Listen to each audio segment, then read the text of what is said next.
Well, Kathy, largely there is an expectation that we might see an increase as South Africa's jobless rate for the second quarter of 2022 is expected to be released tomorrow. The official unemployment rate stands at 34.5%, with women and young people the most vulnerable to unemployment. Our business reporter Kopano Gumbi has the story. In the last 2 years, South Africa recorded its highest unemployment rate in democratic history. At last count, 7.9 million people were unemployed. And even though the economy has recovered somewhat from the COVID slump, the interventions to curb unemployment have not been as successful.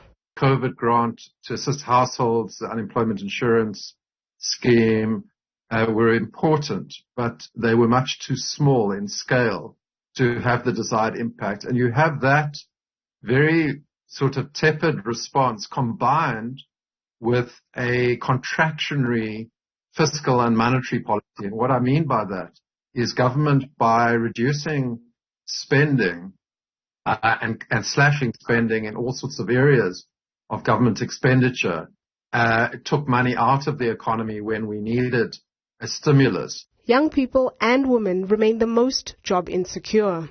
Those aged between 15 and 34 make up over half of the unemployed, with 4.7 million of them without work. And while government's reaction has been lethargic, civic organizations like the Institute for Economic Justice have lobbied that a higher basic income grant could reduce unemployment. Basic income not only mitigates the negative and really damaging effects of unemployment on individuals by giving them income security, it also in several ways actually assists in spurring and stimulating economic activity.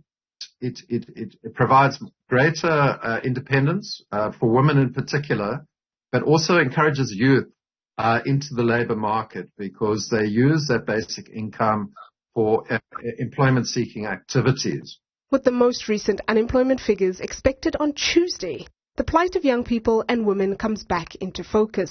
But according to economist Isaiah Mhlanga, it's not likely that the unemployment situation has improved in the second quarter. We know in the second quarter we had a flood in KZN that damaged a lot of the small, medium enterprise, even some larger businesses there. They also damaged transport networks, roads, which impedes or which makes the cost of doing business a little bit higher. But we also had quite an unprecedented levels of load shedding, which meant that companies could not operate as efficiently as they could, and that will result in some jobs being lost. So we expect unemployment rate to rise again back to 35% from the current 34.5%. South Africa has been flagged by international institutions as a country ripe for more social unrest, and high unemployment and a stagnant economy are not conducive to stability.